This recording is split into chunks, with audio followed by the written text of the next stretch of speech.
My name is Tony Griego. I'm the Policy and Performance Director for the Latino Leadership Network.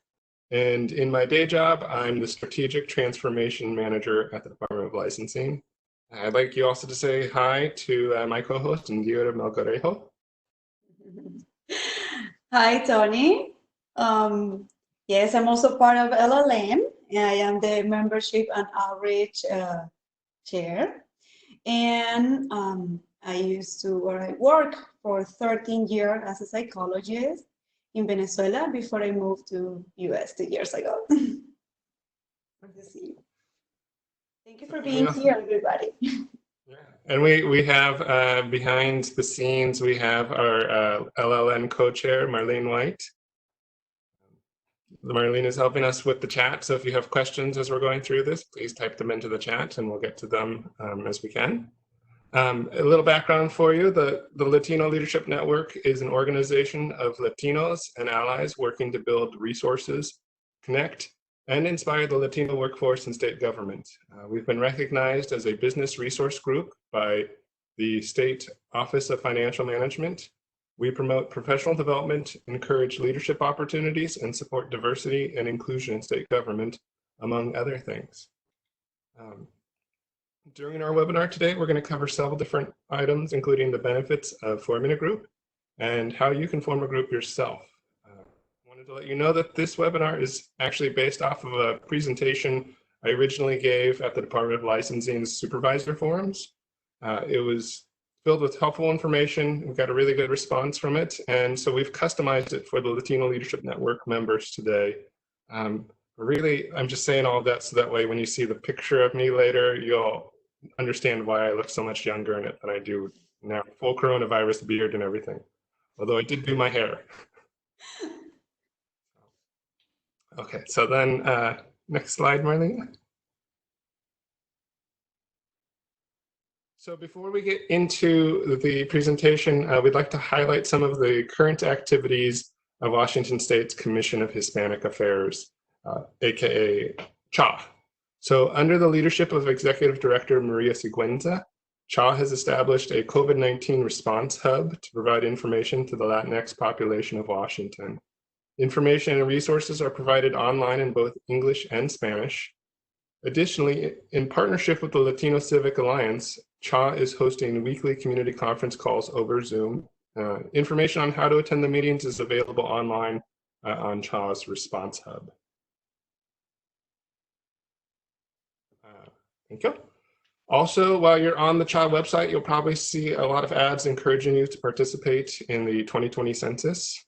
Making sure that every Washington resident is counted in the census is vital to our community receiving the proper resources and representation from the federal government. Latinos are one of the fastest growing population groups in our state, and participating in the census ensures that our voice is heard and our population is seen. The good news is you can take this census online. We actually have a link posted there for you. It's very complicated, 2020census.gov. And I can tell you that my family took the census last month, and it honestly, it took longer for our computer to start up than it did to take the census. So it's easy, it's fast, make yourself count, take the census. All right, so normally at a Latino Leadership Network Lunch and Learn, we'd start with an icebreaker so people could get to know each other at the table they're sitting at. Since we're in a COVID-19 world, we're doing that a little bit differently in our virtual meeting. And so we're going to try using our chat feature for our icebreaker question, which is, what's your corn taco? And a corn taco is what happens when you have quarantine going on and you have to figure out what items you have in your pantry that you can turn into a taco. Because personally speaking, just about every other thing I eat turns into a taco in some way or another. At my house, the corn taco is, it's an awkward word to say, is corn tortillas and cheese. We have a lot of those, so I've been making mini quesadillas, which then I use as the actual taco base with whatever I have, whether that's like avocado or just sour cream. So what random ingredients are you using for your corn taco? taco?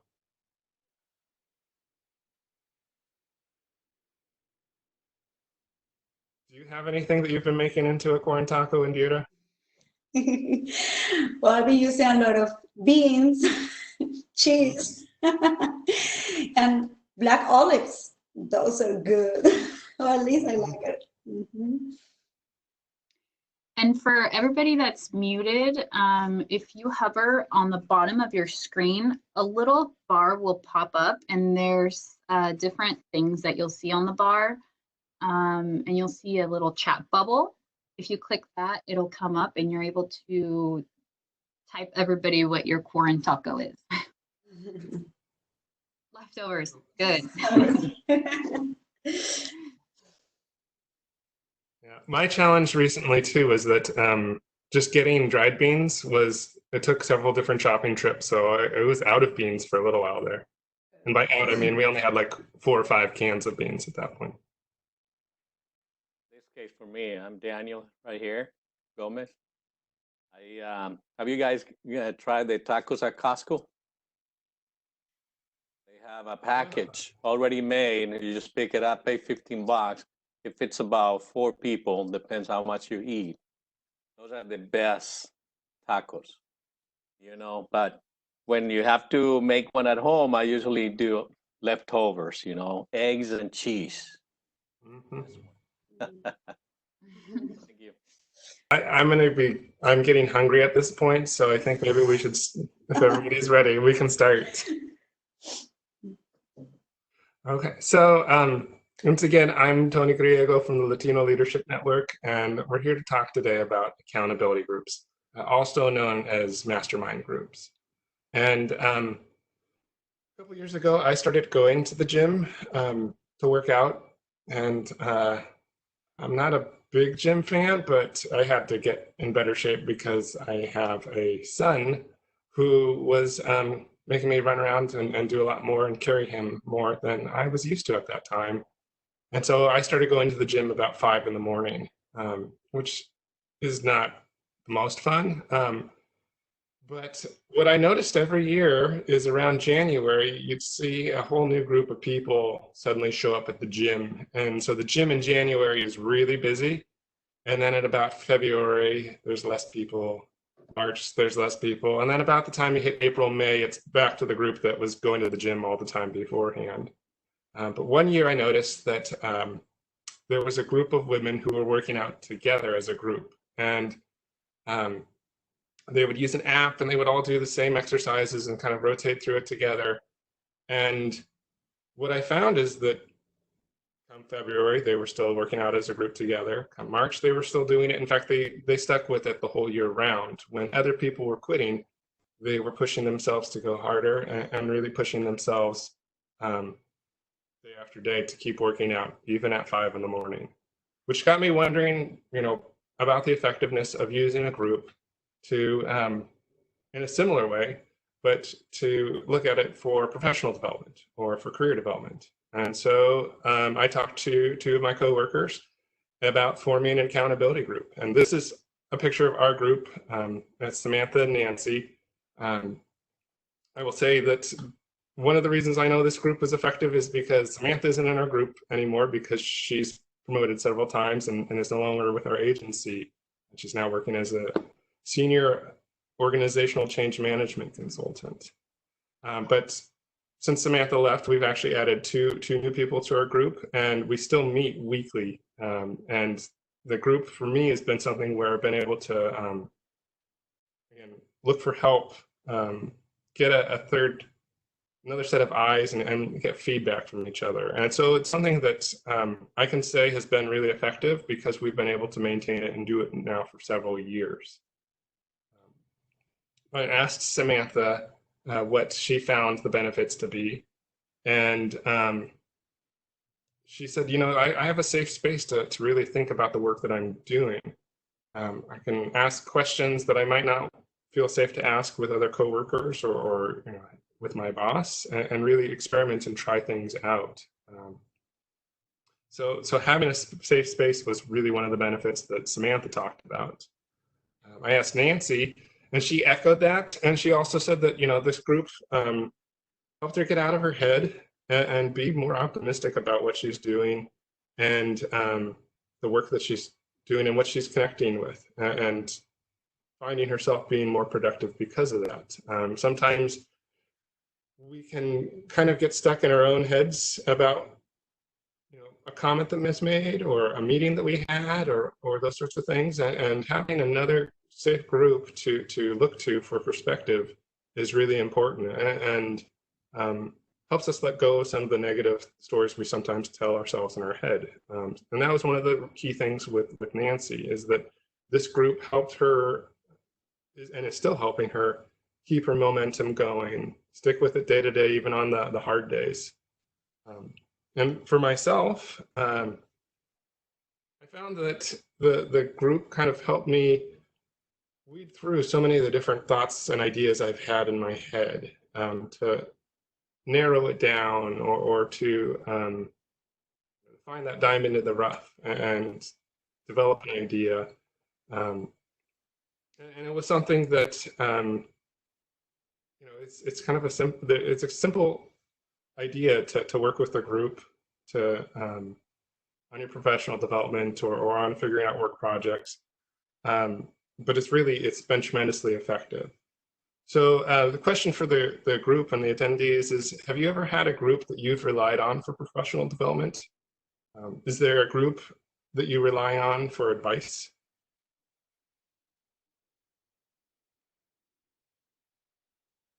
We have other comments in the chat box. Yes, from Jane. She's part of Toastmasters. Looks like Victor. Yes, he's part of LLN. LLN would be a great place for people to join if they'd like, and we're always seeking members. Friends, a comment from Denise. No, a close work group. My close work group from Lupe. Denise is says she's always talked to her supervisor.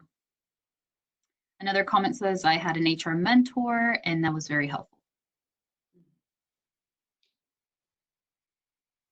And a comment from Cielo, yes, working with volunteers. That's good.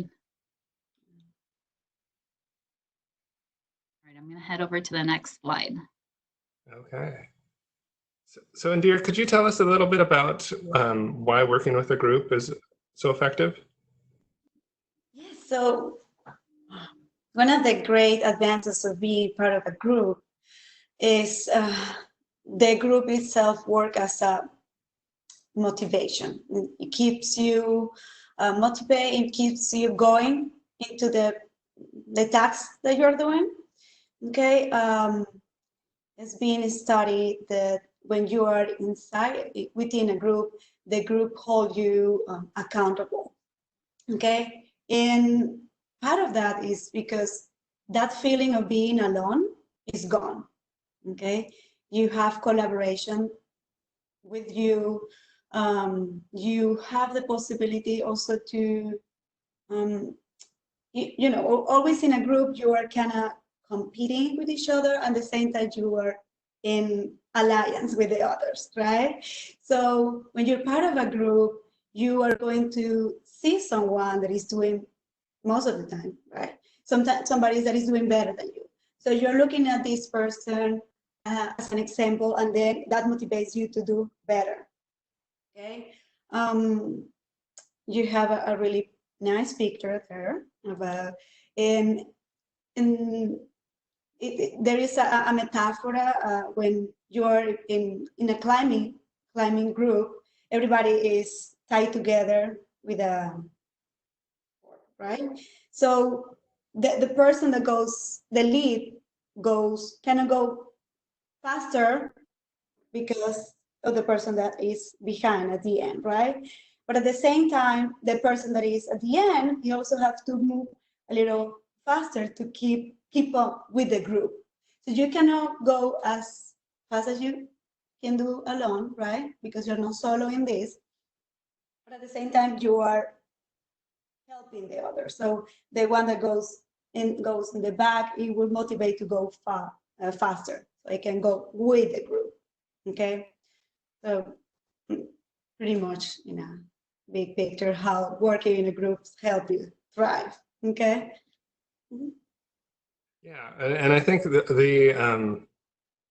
When this was first studied, it was named after this German industrialist named Otto Kohler, and that's where the name the Kohler effect comes in too. Yeah. So, thank you. So an effective accountability group has 3 core components. And as you establish your own group, these components are useful also for setting your member criteria, or when you're considering who you want to ask to be in your group, consider rating them in these 3 areas. And then also consider how others might rate you with them as well. The first is everyone in the group needs to share the same drive and commitment towards improvement. And as a group, we share scheduling our meetings as a way of doing this. And that means that no one of us is the main driver for the meeting, which also carries into the spirit of our meetings themselves, and everyone agrees to be present. So that means that one person isn't responsible for scheduling the meeting and running them every time. It's something that we share. The second is that everyone there agrees to be a problem solver. We use each other to arrive at a solution for whatever it is we're struggling with. So this isn't a thing where we all show up and we complain, pardon my language, but a bitch session is sometimes say, where we get together and gripe. That would actually be counter to what we're doing, because it would put us in a negative mindset and tends to make you feel powerless in that scenario. So show up, be proactive, be a problem solver. And then the third component is honesty and trust. And those 2 things are critical to each other. Our group has found that you can't have trust without honesty. So if I'm not willing to be honest with you, how can you ever trust me? It takes time to develop trust, and you're going to have to be honest with each other. You're going to probably have to get a little bit vulnerable at times. Another thing to consider is, outside of these criteria, is where everybody works. So it's helpful sometimes to have people outside of your immediate work group, or not your boss or the people that you see every day. That way you can get a little bit more exposure, better cross-pollination of perspective, and it helps sometimes to keep the group outside of your chain of command, which can help you not get into that complaint mindset also, but also you don't want to feel like you're talking behind somebody else's back with one of your team members. Indira, do you have any tips you'd give on establishing trust in a group? Yeah, thank you. So besides what you just shared, one of the things that is crucial for these type of groups is, who do you want to invite to this group? Okay, be mindful of the persons that you would like to be part of your accountability group or mastermind group. Is persons that you consider successful, and also only positive people, like they have the same set of mind. Because as you very well say, it's not a vision group. Okay, so the idea here is to solve problems, and that's why you want positive interactions from this group. Okay, and that will allow you to extend your network. When you say trying to think out of your chain of command or your co-workers, it will allow you to extend your network. And the other thing is, when you are in this type of group, as you said, you are going to share some things that are sometimes can be very personal. Okay, you can be very vulnerable. And one thing that helps with that is talk about confidentiality. Okay, everything that happens in this group is going to remain in this group. Okay, and sometimes it will help for people to sign, like a contract saying, I will keep everything that discussed in this group within the group. Okay, so and every time that I've been in groups and we either agree verbally to confidentiality or in writing, at least, that state of mind of, okay, I will feel really, I will feel more confident to share or expose myself, expose my vulnerabilities, because I know that I will share with you, which you are a person that I rely on, that I know that you're positive, and that we all share the same idea of being great. Okay, it's pretty much the idea of with the mastermind group that we're trying to achieve. And before I move to the next slide, I just want to remind everybody that if you have any questions, just plop them into the chat box. I am monitoring it. Yeah, so it looks like we got a question from Denise asking if we suggest people form a group with same or similar profession. I think it depends. So I think that there's some value in having somebody with a different perspective. Samantha at this time, when we originally gave this presentation, was in employee development in our HR team in a different division than both Nancy and I. And we found that she was able to, even though she was coming from that HR division with a slightly different background, she was able to give us ideas or look at things from a different angle than we were necessarily seeing it. I think that there could be limits to that slight of difference where if somebody isn't necessarily able to give you relevant thoughts on things or your backgrounds or your industries are very different, you may not find that as easy to connect at that point, and that's where you might have to feel it through in terms of like how if that's useful or not. Did that answer? I hope that answers your question, Denise. These are meetings.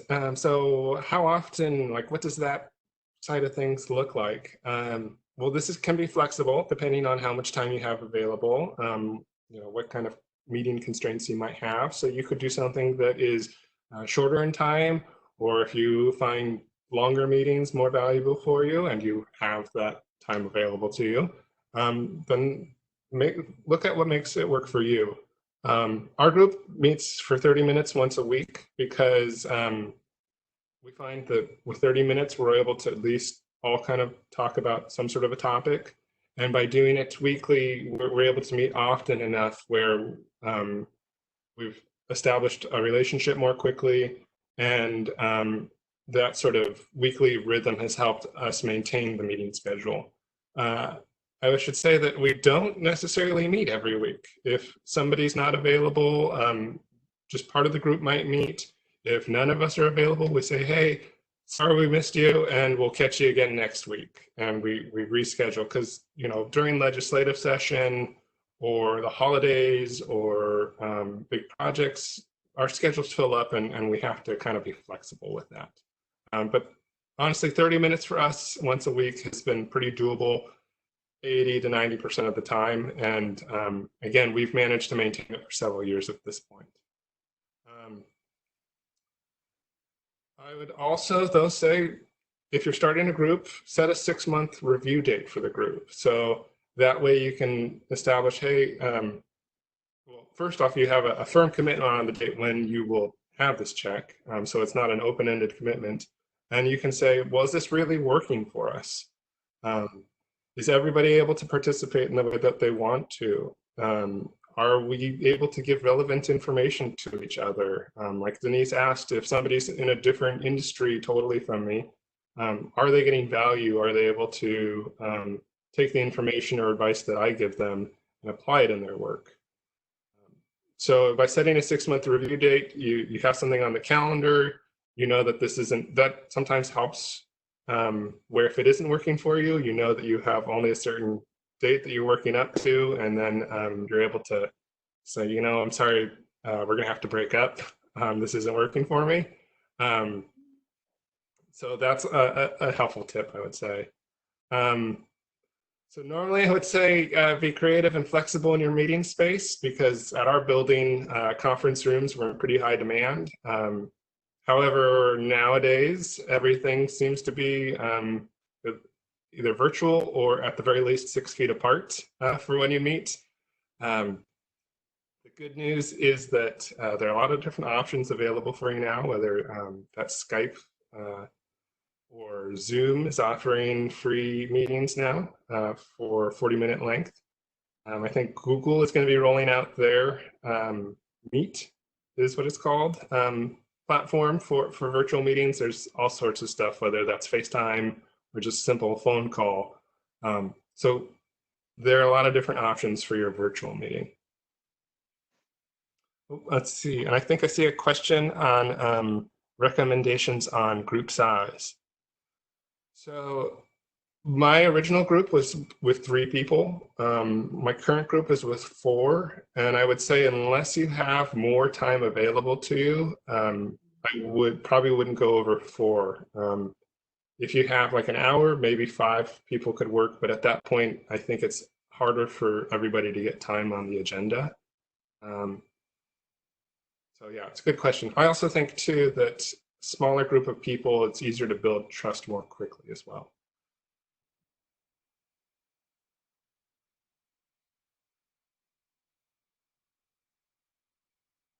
Okay. So it's important that you use this commitment for time effectively. So our group does our best to start meetings on time, and we do our best to stop the meetings on time. So at the end of 30 minutes, we'll at least check in and say, hey, does everybody have, we've hit up on our 30 minutes. Does anybody want to continue, or can they continue? And so that way we stay on time. Being efficient with our use of time has some benefits. It helps keep us focused. So that way we don't waste time. And we have conversations and check in with each other. This isn't all business, but we try to stick to our time budget. And because sticking to the time budget and using an agenda as a regular practice actually helps us with the rest of our meetings. So the Seahawks have a saying that you got to practice like you play. And so our group comes to this meeting prepared and engaged. And then when we go to our next meeting, we're prepared and engaged because we practiced those habits in this meeting. And third, by using the time well, you ensure that it's more likely to be available to you. So if you're doing this on work time and with your boss's approval, which I would highly recommend getting, knowing that you're using it well in a 30-minute meeting isn't turning into an hour-long thing where you're away from your desk, helps your boss extend trust to you, and they can trust that you're using this time well, and that it's helping you to be more productive. So this slide is actually an example of our group's agenda, and we keep it pretty loose. So sometimes we'll get into 1 or 2 of the questions, sometimes we go through all 4. And we're pretty flexible in terms of how we use the time. Our group's been meeting for, like I said, a couple of years. So we've established dynamics where nobody's dominating the time. So we're able to be a little more flexible. So if somebody has something really big they want to talk about, that might be where we spend 20 of our 30 minutes. But initially, I would recommend trying to split the time evenly at first, because a group's not effective if one person talks for 30 minutes and the other people are just listening. You're not going to get as much out of it. So when we first started, we did an even division where everybody got 10 minutes. I'm looking at my notes. Let's see. Do you have any questions? There's a comment from Stephen just saying this is very valuable framework. I can see that this, especially over time, is great for development. Great. So you may want to alter your agenda too, or refine it depending on what you're hoping to get out of your group. It's also okay to have like a centered goal that you're working on. If the group wants to work on specific training or specific skills, you could alter your agenda based on that. If you're looking on practicing some of your skills, I was part of a group that did a coaching kata where we would come in and we would practice our questioning skills, and we would it was a skills practice. And so you could either do that all the time with your group or set an occasional meeting if there's a skill you want to practice during that time.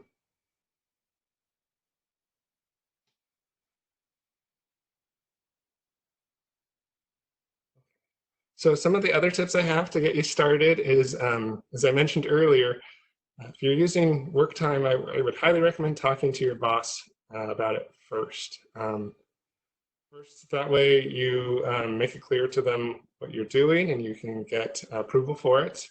And that helped our team, our group, be more comfortable in when we were meeting together. I think at first we had some guilt about how we were away from our desk, not doing, obvious work projects or that sort of thing. But knowing that our bosses approved of it helped us relax a bit and make use of the time.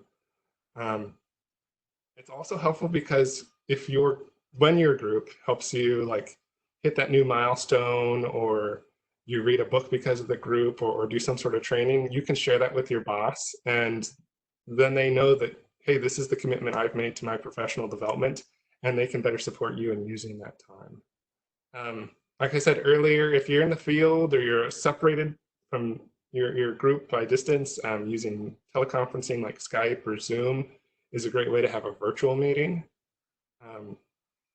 And then really, again, and we've touched on this a couple of times, and we'll probably touch on it some more, but really committing to build trust with your group. So trust takes time to develop. And so if things are a little bit awkward at first with your group, or you have some conversations, but it takes a little bit of time to build up that comfort with each other. So be patient with that. And then finally, I would say resist the temptation to solve other people's problems for them. For some of us, like myself, that's a really big temptation. My son would probably tell you all about how I love to solve his problems as a 8-year-old, but just you gotta rein that in, and a helpful way to do that is to use questions to prod each other, or open-ended questions specifically, to get people to think through what they need to do. Because even if I give you the best solution ever out there, or what I probably feel is it, if you're not bought into it, then you aren't going to be as effective in putting it into place. So instead, asking questions so that people can kind of, like I said earlier, from benefit for myself, see the answer in new light and really dig into it, that tends to be much more helpful, especially with our group.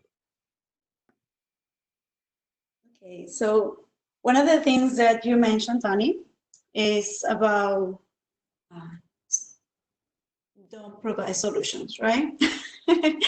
Sometimes when you're in a group, when you're presenting problems, it's kind of easy to relate sometimes with those problems and say, oh, that happened to me the other day and I did this and that, right? It's like, oh, I got the answer for you. So instead of doing that, we encourage you to help the person to discover the answer, okay? And instead of providing a solution, try asking open-ended questions, okay? For example, what's on your mind, okay? What else? What's the thing that pops into your mind when you think about this issue, okay? What's the real challenge here, okay? Open-ended question that allow the person that is talking about the issue and possible solutions. The majority of the time, when we are struggling with something in our life, most of the time the answer is inside you, okay, it's within. the idea with this group is that we help the other person to think, okay, to come up with solutions. And but sometimes we don't have the solution, or we cannot think of a solution, right? And then you can ask and say, okay, really, I joined this group because you're supposed to help me, so come on and help me, you know? Then instead of, well, you should do this, you should try that, okay? You know, pretty much like a mom or or dad. Let's try to avoid those type of paternalist approach or maternalist approach and say, well, one time I tried this, or have you tried this thing? Okay, if I were in your position, I will try this thing, or may I offer you a solution? Okay, and if I say may I offer you a solution, the person can say no, I don't want to take it from you, and it's okay. Okay, you have to be prepared to receive a no as an answer. Okay, so it's the idea is to create collaboration more than telling you what to do. Okay. Indira, do you have a favorite question in a scenario like this? I'm putting you on the spot. Yeah. Actually, one of my favorite questions in my field is, and it's, you know, everybody, you will see it in most of the movie, like, how does it make you feel? However, that question, I say use it only if you're ready to take the answer, okay? And that's because not everybody is happy to share feelings, or everybody knows how to share feelings, okay? So a lot of people prefer to keep themselves into the thinking sphere, right? I think this, I think that, and it's easier. Okay, I do believe when we are able to connect with our emotions, we are able to find bigger solution or a broad solution. And only when we are able to manage the emotions very well. Okay, so for example, I feel frustrated, I feel hopeful, I feel sad, and that not everybody is able to get in touch with those feelings. And I said that it's not a bad thing, it's just something that we never, most of the time, we are not taught on how to do that, okay? And I don't know, I cannot say about every culture, but in my culture is like, you're allowed to feel angry, but you're not allowed to feel sad. Okay, for example, for boys, los niños no lloras, ¿no? Macho no llora. So that's I'm like, okay, yes, if you can use it, I believe it's very powerful. Also, only if you're able to cope with it. One of my group member, Nancy, one of the things that she'll ask is, if you were going to give, how does she say it? If one of us had the problem and you were going to give us advice, what would you say? So that way, very well. It's like, not you should do this, but if you were going to tell one of us you should do this, what would you say? Because then she says, okay, well now, are you going to take your own advice? It's that thing of, it's easier to see the issue in the other and give another an answer than see it on yourself, right? So it's a good one. I love that one. Mm-hmm. Yeah.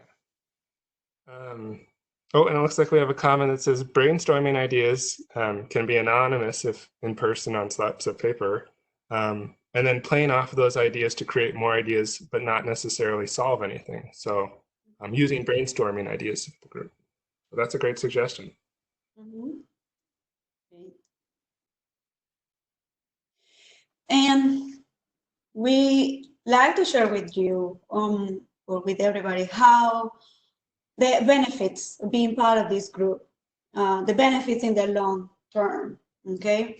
So when we are part of a group, there is, their character is to interchange positive, the interactions are positive interaction.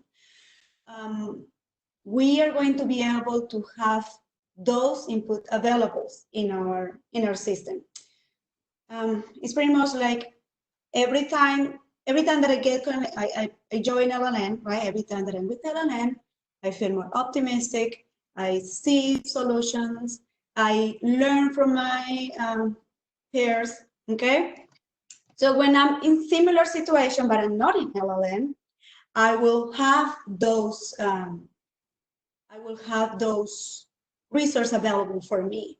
Okay, even when I'm not within the group. So instead of having negative thoughts, okay, which are the one that usually pops into our head when we are in a stressful situation, like you cannot do it, you're a bad person, or this is not for me, la la la. So instead of having those bad thoughts, we will be able to have available this positive one. Okay. I'm going to share an anecdote from my life, being part of a group. So when I started running about, I don't know, 8 years ago, I decided to run for 50 minutes. That was my goal, 50 minutes, and I'm okay. And then a friend say, okay, let's join this running group. And I was like, oh, I don't think so. Those guys are like, they go to marathon and all that, right? But eventually I joined the group, and every time that I was running with them, I was feeling tired and I was about to quit because it was like more than 50 minutes, I cannot do it. And these, the members of the group, they usually, you know, get close to me and say, come on, you can do it. Vamos, Monterrata, vamos que tú puedes, you know? And I now, every time that I run, and I feel I'm not running with my group anymore, right? They are in Venezuela. But every time that I'm running and I feel like I'm about to quit and I cannot do it anymore, those are the thoughts coming to my mind. Vamos, Monterrata, vamos que tú puedes, no? So I have this same thought from my friend and their voice saying, come on, vamos que tú puedes, no? And yes, Matarrata is the group, is the name of the group. So yeah. Thank you for sharing. So we have some resources for you. These are included in the packet. And honestly, if you were to Google Mastermind Group, you would find a lot of helpful information out there.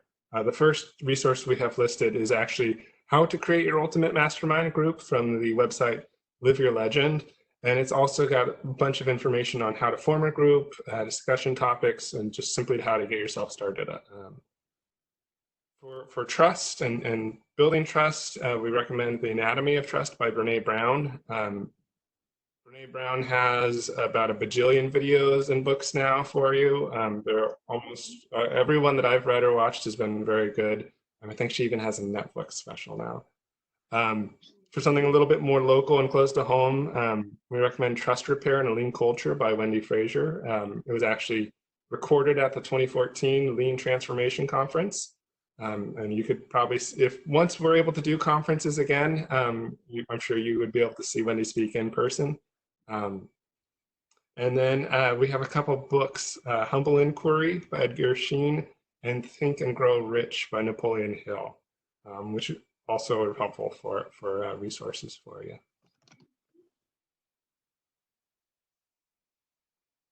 So thank you for joining us. I know we went a little bit long there, but this has been Accountability Groups presented by the Washington State Latino Leadership Network. So as I said before, we're a state business resource group, and we're open for Latinos and allies to join. So if you're interested, we're always looking for help, whether you want to organize events like this or do outreach or professional development. We also have a best practices subcommittee where we look at policies and you know, the advice towards agencies to change hiring practices and improve recruitment. You can follow us, send us an email at our Gmail account, which is WA Latino Leaders Network at Gmail. We have We are on the Commission of Hispanic Affairs website, and then we are also on the Facebook, the Instagram, and LinkedIn. So thank you for attending with us. That's my spiel. Is there anything that you'd like to touch on before we go, Indira or Marlene? Thank you for being here. This has been fun. Thank you. Yeah, thank you. This is recorded, so we will be sharing all of these resources in the recording with the follow-up email. Thank you, everybody. Thanks, everybody. Bye. Bye. Thank you.